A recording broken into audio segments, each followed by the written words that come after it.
Karang Sambung merupakan bagian penting artefak bumi bagi Indonesia, di mana penggalan dari sejarah lempeng bumi terbentuk. Karang Sambung terletak di Kabupaten Kebumen, di mana terdapat cagar alam geologi Karang Sambung di bagian utara dan bentang alam kars di bagian selatan. Kedua kawasan ini dihubungkan dengan kota pusaka Gombong, menjadi Geopark Nasional Karang Sambung Karangbolong. Geopark Nasional Karang Sambung Karangbolong ini merupakan perpaduan antara keragaman geologi yang mewakili 6 periode sejarah geologi, keragaman budaya, dan keragaman biologi yang saling berinteraksi dan menghasilkan kekhasan masing-masing. Geopark merupakan konsep pembangunan kawasan yang mengintegrasikan antara geodiversity, biodiversity, dan cultural diversity dalam rangka konservasi, edukasi, dan pengembangan ekonomi lokal.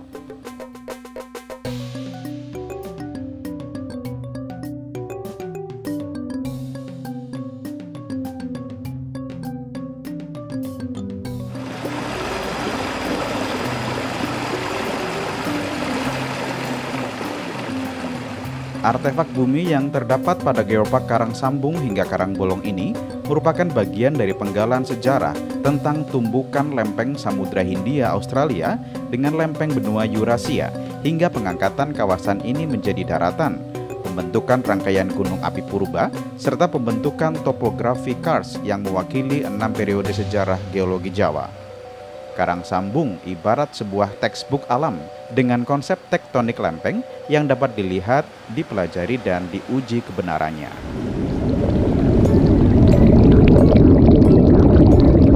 Batuan tertua di Pulau Jawa berusia 117 juta tahun. Pada awal pembentukannya, Pulau Jawa merupakan gabungan dari 2 lempeng benua mikro, yaitu mikrokontinen Jawa Timur dan paparan Sunda. Adanya batuan metamorf merupakan bukti hasil tumbukan antara kedua mikrokontinen tersebut.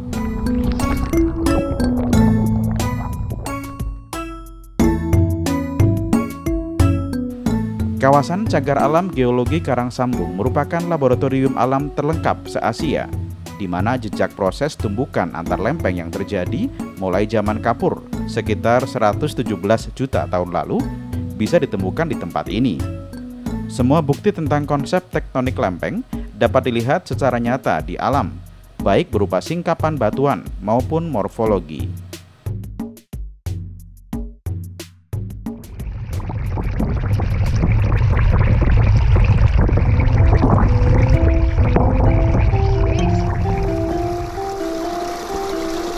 Geosite lantai samudra purba di Geopark Karang Sambung Karangbolong terdapat di Watu Kelir, Desa Seboro. Lava bantal dan rijang merah merupakan batuan yang terbentuk di laut dalam pada saat pemekaran lantai samudra. Asal-muasal kedua jenis batuan ini sangat jauh berbeda. Keunikan batuan ini menjadikannya sebagai warisan geologi berskala internasional karena jarang ditemukan di wilayah lain. Karakteristik lava menyerupai bantal, mengindikasikan adanya hubungan dengan aktivitas gunung api bawah laut. Rijang merah yang mengandung fosil radiolaria menunjukkan pembentukannya berhubungan dengan mekanisme proses sedimentasi 4 km di bawah laut. Masyarakat sekitar terkadang mendengar suara nyaring menyerupai gamelan dari lokasi ini.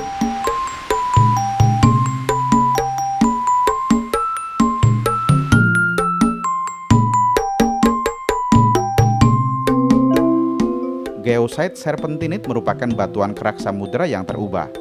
Keunikan batuan ini menjadikannya sebagai warisan geologi berskala nasional. Serpentinit mengandung banyak mineral serpentin dan asbes hingga bentuknya menyerupai liukan ular saat dilihat di bawah mikroskopis. Proses perubahan ini terjadi pada saat batuan tersebut bersentuhan dengan air dasar samudra.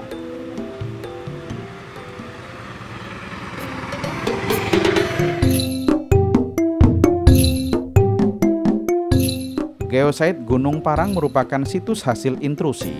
Proses mengalirnya magma menjadi gunung berapi yang menerobos menuju ke permukaan namun terlanjur membeku sebelum muncul ke permukaan. Sehingga warga setempat menyebut Gunung Parang ini dengan sebutan Gunung Wurung karena gunung tersebut gagal menjadi gunung yang sempurna. Sejalan dengan waktu, tanah di atas intrusi ini tererosi sehingga muncul sebuah bukit yang menggambarkan proses pembentukan batuan penyusun kulit bumi ini. Batuannya disebut sebagai batu diabas berumur 28 juta tahun lalu yang dicirikan oleh butiran mineral plagioklas berwarna putih, terlihat seperti beras yang berserakan.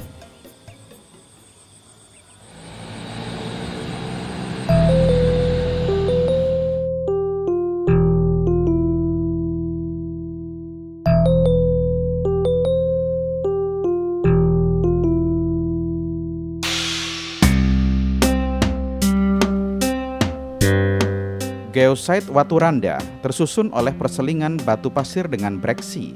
Bagian tengah ditemukan 23 siklus sedimentasi dari total formasi Waturanda setebal 1000 meter yang merupakan material bekas aktivitas gunung api. Batuan miring ke selatan menunjukkan bahwa umur batuan semakin ke selatan semakin muda, sebaliknya jika semakin ke utara semakin tua. Situs Waturanda membuktikan bahwa sekitar 25–16 juta tahun lalu di kawasan ini pernah terjadi aktivitas gunung api purba.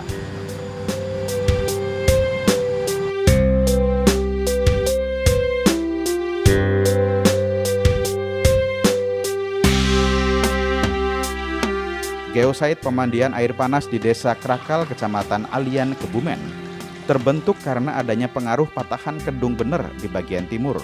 Sumber panasnya bukan dihasilkan dari aktivitas gunung api, melainkan dari gradien geotermal serta gesekan antar patahan batuan yang berlangsung secara terus-menerus di dalam tanah. Air panasnya mengandung natrium klorida dan bersifat basa yang menandakan adanya pengaruh air fosil laut yang terjebak dalam batuan.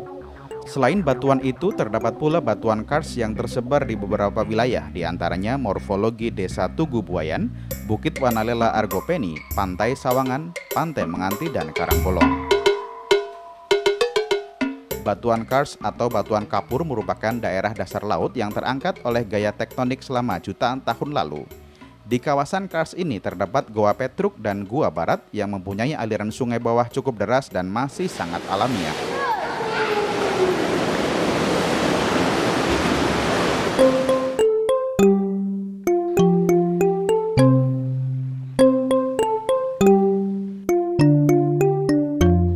Geosite topografi kokpit kars Desa Tugu terlihat adanya perbedaan morfologi yang sangat jelas antara morfologi kars yang sangat berelief di selatan dengan morfologi perbukitan tidak berelief di utara. Pada morfologi kars, bukit-bukit nampak cembung membulat dengan ukuran yang relatif seragam dipisahkan oleh lembah-lembah terpola.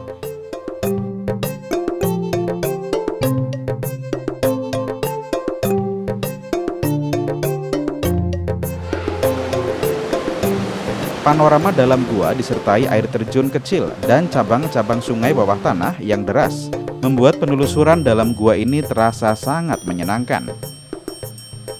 Panjang gua yang pernah dilalui dan dipetakan tim Finspec mencapai tidak kurang 3.305 meter.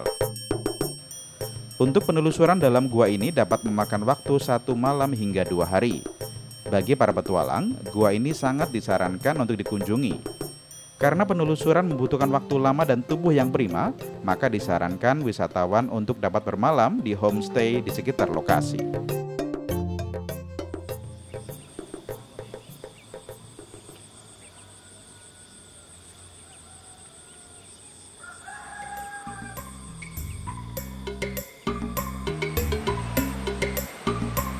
Gua horizontal dengan panjang sekitar 750 meter ini mempunyai aliran sungai bawah permukaan yang cukup deras dan masih sangat alamiah.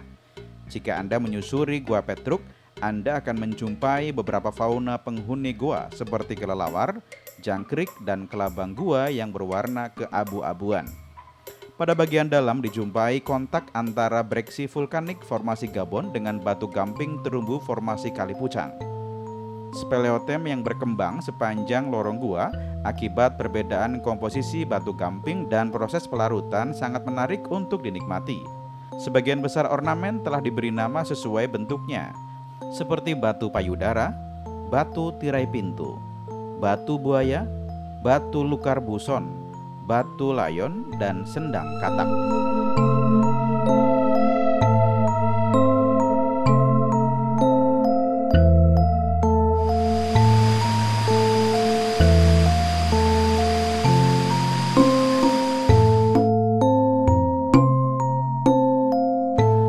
terlihat meandering Sungai Bodo berarah barat timur dengan endapan pasir pada bagian tengah sungai.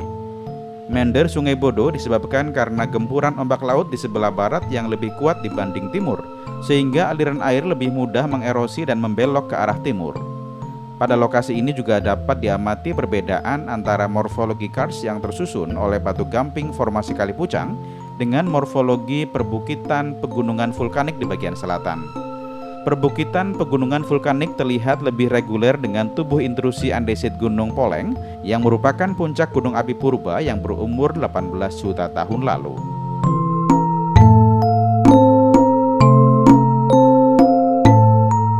Paduan pegunungan karst, gua dan pantai indah ini berada pada Tanjung Neglasari, Desa Karangduwur, Kecamatan Ayah. Terdapat gua berair dengan sungai bawah tanah yang bersumber dari karst yang berada di atas breksi vulkanik formasi Gabon, sehingga menghasilkan air terjun yang sangat indah.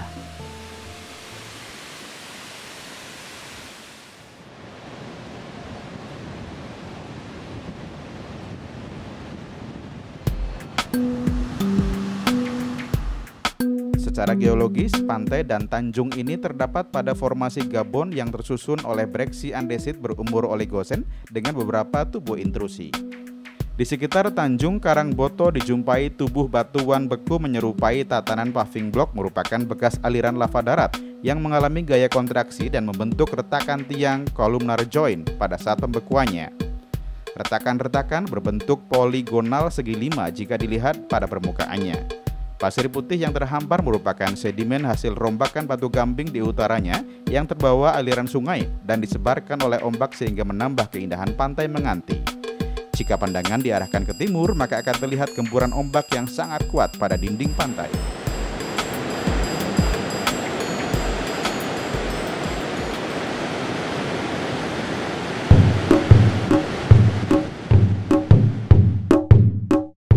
Geosite Pantai Karangbolong merupakan pertemuan antara muara Sungai Manggo dan Sungai Cincingguling.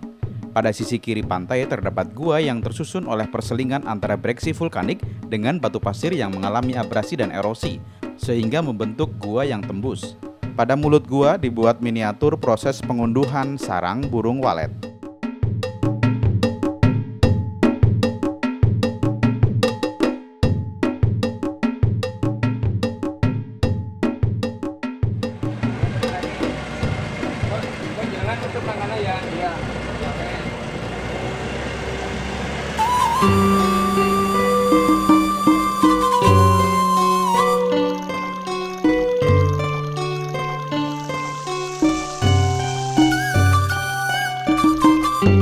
Sebagai sebuah kawasan yang membentang dari barisan perbukitan bertanah lempung hingga kawasan karst di tepi Samudra Hindia, Geosite Karangsambung Karangbolong memiliki keragaman hayati yang melimpah.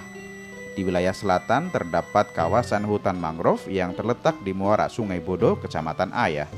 Salah satu fungsi dari hutan mangrove adalah sebagai pelindung dari gelombang tsunami.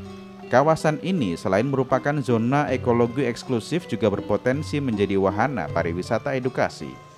Jenis tanaman mangrove yang ada antara lain bakau tulen atau bakau minyak, bakau apel,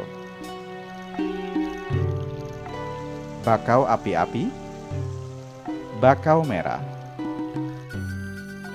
paku laut, dan bakau nipah.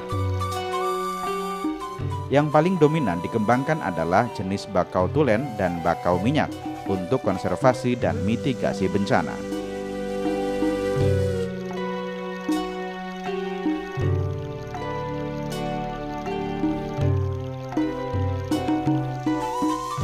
Kecamatan Karanggayam, Sadang, Karangsambung, Alian adalah wilayah yang banyak ditumbuhi pohon jenitri yang mempunyai harga cukup tinggi. Beberapa orang menyebutnya buah rudraksa. Biji jenitri atau rudraksa ini berbentuk bulat dengan ukuran sekitar 6-13 mili, bergerigi atau mempunyai bintik-bintik yang timbul. Menurut International Plant Names Index, jenitri yang dibudidayakan di Kabupaten Kebumen, Jawa Tengah ini merupakan jenitri Eleocarpus angustifolius.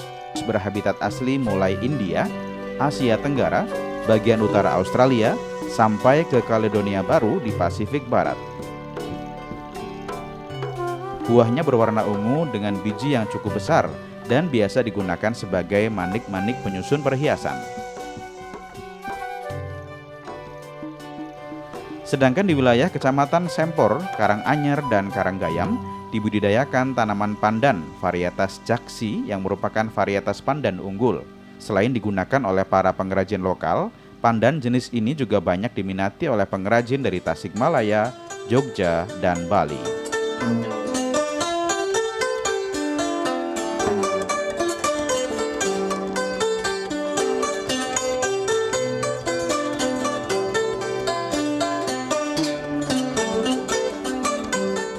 Sebagai kawasan pertemuan antara budaya Mataram dan budaya Banyumasan, kawasan Geopark Karangsambung Karangbolong mempunyai keragaman budaya yang khas.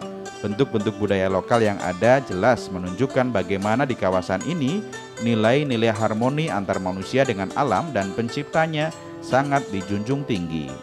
Salah satunya dapat dilihat dari tari cepetan yang berasal dari kawasan Karanggayam.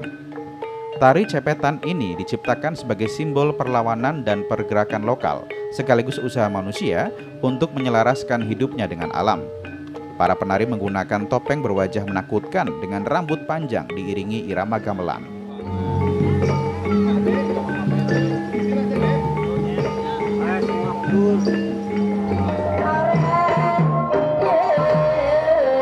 Selain cepetan, ada juga kesenian tradisional seperti ebek, jemblung, dan jam janeng. Kesenian berlatar belakang budaya Islam ini memanfaatkan kegiatan kesenian sebagai media dakwah ajaran Islam.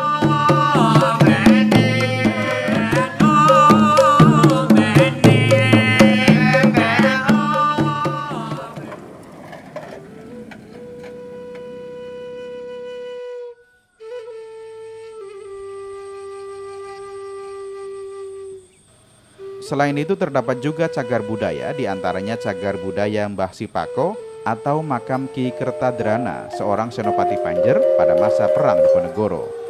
Begitu juga dengan adanya makam Mbah Kepadangan di desa Celapar, Karanggayam, Mbah Agung di Kajoran, dan makam Syekh Baribin di desa Grenggeng, Karanganyar.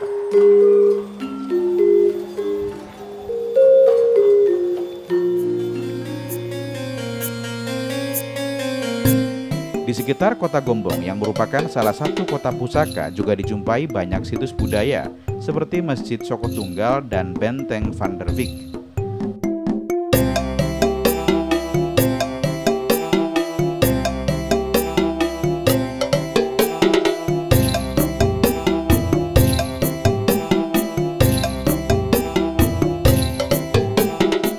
Bentuk budaya kehidupan masyarakat yang masih dapat ditemui antara lain Merti Bumi, Sya'banan, Jabelan, dan lain-lain.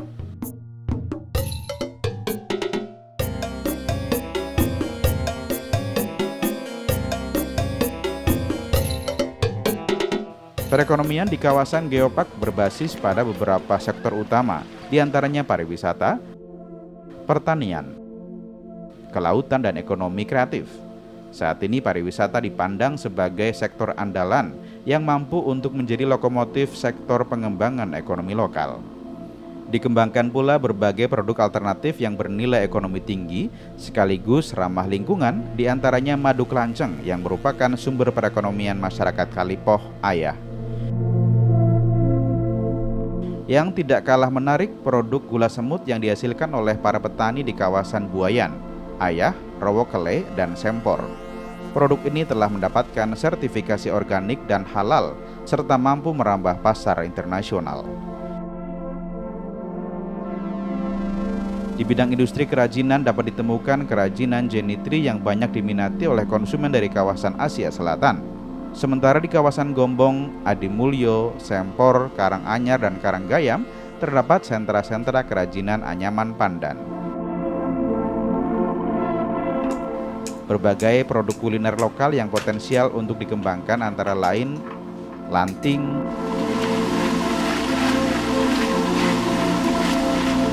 jipang, sagon kacang ijo,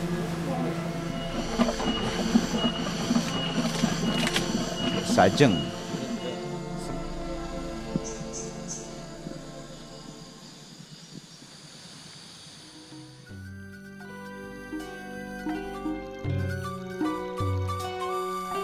Sementara di kawasan perbukitan Serayu Selatan banyak dikembangkan tanaman kopi yang prospektif menjadi salah satu ikon kuliner lokal.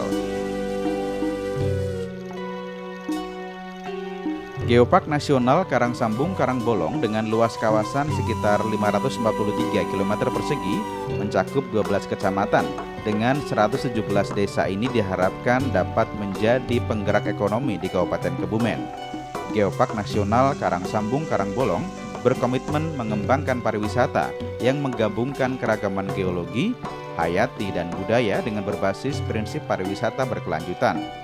Keragaman geologi, hayati, dan budaya yang ada memastikan Geopark Nasional Karangsambung Karangbolong sebagai kawasan konservasi, edukasi, dan pengembangan ekonomi lokal melalui pariwisata berbasis lingkungan.